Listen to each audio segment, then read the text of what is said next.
So you want to change your dog's behaviour. Well, in this video, I'm going to run you through the basics of everything that you need to know and what you need to do first in order to get to your goals with your dog. Now, I'm not going to give you some utter about being your dog's alpha or their leader and so they respect you and do as you want. Yawn. Here, if you believe this, I have some magic beans for you. Now, we're not talking about punishing and suppressing dog behaviour so it doesn't show itself. We're talking about actually changing the way the dog feels and the underlying emotions that are driving the behaviour that you are seeing, so the dog no longer feels the need to behave in the way that they currently are.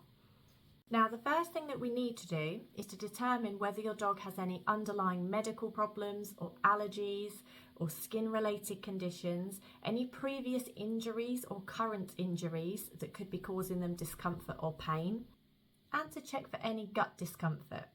So the gut is the dog's second brain, and if it is aggravated or if it's sensitive or if it is upset, even sometimes as opposed to all the time, this will likely be impacting your dog's behaviour and the way that they feel. You need to check your dog's diet. Make sure that their food isn't overloaded with grains. Make sure that the protein they're having is good quality protein from a good quality source, and that the ingredients in the food you're feeding are identifiable. Now, what I mean by this is you may not actually be able to read the word and know what it means, but if you were to search it online, maybe it would come up with something that you could understand and could link to. Oh yes, that is for their joints, or oh yes, that is for their gut support. So you may not know the ingredient itself, but if you can identify what it is and that it is not just a filler that is thrown in because it's cheap to put in and they can get maximum profit through selling it to people, that is what you're looking for.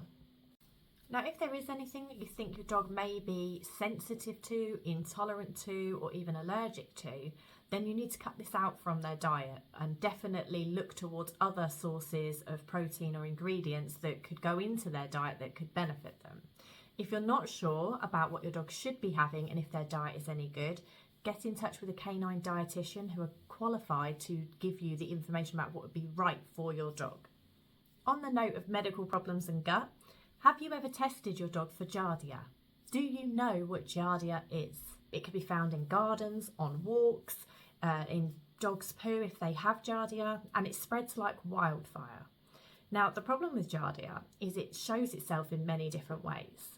So I've had 2 of my own dogs who have had Giardia and many clients' dogs who have had as well. So it's not an indication that you're not looking after your dog properly.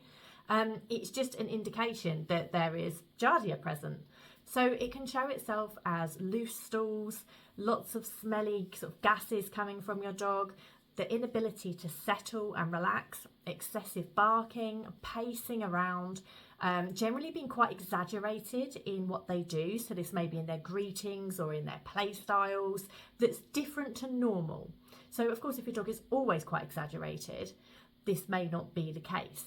But Giardia is very easy to test for. So all you have to do is go to wormcount.com and you get a sample package sent to you.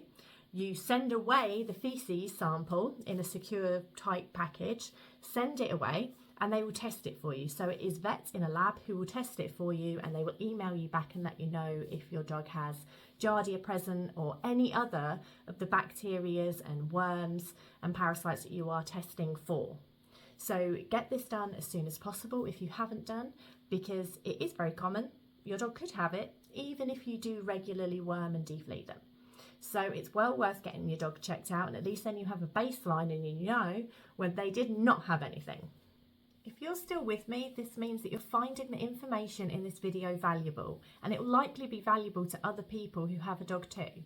So if you wouldn't mind taking the time just to like this video and to subscribe to my channel, I would really appreciate it. And that will enable me to continue making more videos to help other people like yourself. Has your dog had a blood test done recently? Now, blood tests are usually done if the vet suspects that there is a problem internally with your dog, or just before an operation, they will often offer you a blood test for your dog to see if there is anything underlying before they go ahead with the op. Other than that, people generally don't tend to get their dogs blood tested. I, however, like my dogs to be blood tested every year because I like to know a baseline to know Is everything functioning okay? Is there anything that could be wrong? And if everything is great, then that's brilliant. You know that everything is working exactly as it should be and that your dog is healthy internally, because it's incredibly difficult to know and to spot things from an outside looking in until it's often very, very late and down the line in a medical problem. Now, the reason you need to look for an underlying medical condition or problem first is because it's likely that there is one that is either contributing to or causing the problem that your dog has. So there was a recent study done by Daniel Mills at the Lincoln University that showed that in up to 80% of the dogs who presented with behaviour problems, there was an underlying medical condition. And what that means is that there are so many dogs out there who are actually struggling with something internally that is actually causing them pain or discomfort or a problem somewhere. And it's just coming out in their behaviour and showing in the way that they feel, because they can't express it in any other way. There is no other way of telling us humans that there is a problem, or through them dealing with the problem, other than in the way that dogs do. And in case you were wondering, just because your dog can jump in and out of the car and run up and down upstairs doesn't mean they don't have hip or elbow dysplasia problems. Just because your dog charges around after a ball and rough houses with their friends doesn't mean to say they haven't got cruciate ligament problems. And just because your dog is completely okay with you touching them, but they're not comfortable with someone else touching them, doesn't mean to say there isn't pain somewhere in their body that they are trying to hide and keep away from people. Now, although these are very specific examples I'm giving, quite often people will completely disregard the fact that there could be something wrong with their dog because their dog is energetic, because their dog charges around all over the place, because they can jump up and down. These don't actually mean anything. Just because they can doesn't mean they're not in pain when they do it. And quite often, dogs are very, very energetic and OTT and very, very exaggerated in what they do, because they are trying to either mask pain or because they are trying to keep the adrenaline high in their body, because that keeps the pain away. So sometimes OTT behaviour and dogs who are too energetic and too active actually are struggling quite a lot with pain in their body. Now, on the flip side to that, we need to be looking at if your dog's requirements are being met. And what I mean by that is, do they constantly have access to fresh water? Do they constantly have access to lots of fresh water, not just a small, tiny amount in a tiny puppy bowl? Do they have regular exercise? Now, let's explore exercise for a little bit. Exercise is defined differently by different people. So if you would ask someone, have you been out for exercise today? They would say, yes, I strolled down to the shops, but the shops are only at the bottom of the road. If you ask someone else, have you had your exercise today? They would say, yes, I walked to work and I walked back and I went to the gym after I'd been to work and I had a workout for an hour. So exercise is defined differently between people, and it's definitely defined differently by dogs. So all dogs have different needs and different requirements, and these are all on an individual basis and also on a breed and age and type basis too. So if the exercise requirements aren't being met, your dog is likely to have excess energy, frustration, and you are very, very likely to see that come out in lots of different places. And whilst we're on the topic of exercise, there are different forms of exercise which do different things, both helpful and unhelpful when it comes to dog behaviour. So dogs who are roaming about freely off lead, exploring, sniffing, finding things to do, and using their natural walking, jogging and running pace are far more stimulated and are actually getting much more out of their walk than the dog who goes to a park and has the ball thrown for them repeatedly whilst they charge up and down, up and down, up and down, grabbing the ball and not looking at anything else, not acknowledging anything else, and then they go home again. So you do definitely need to look at the form of exercise your dog is having. Likewise, walking on lead at a slow-ass human pace along the streets is nowhere near as stimulating or interesting or helpful for your dog as it is to go for a walk somewhere such as a country park or a woods or an enclosed field or a place where there's actually different things for them to explore and to smell and to interact with. Now, of course, not all dogs are sociable, and I'd imagine if you are watching this video, it's because your dog is probably not sociable. They probably can't go off the lead. You probably have very little you can do with them at the moment, which is why you want to learn about how to change their behaviour. And this is a great starting point. But you need to know what you're aiming for. So you need to know what dogs need to have and what benefits them the most, as opposed to what is often accepted as human forms of exercise for dogs. Dogs are dogs at the end of the day. They are highly active. Their stamina is incredible. And they are quite often bred to do a job where they're supposed to be active for most of the day.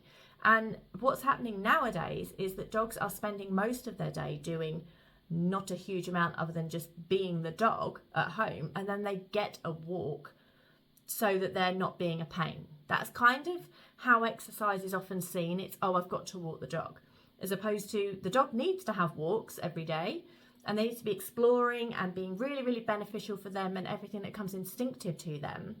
They need to have these so that they can actually function properly, and so they can feel stimulated and relaxed and be okay in everyday life.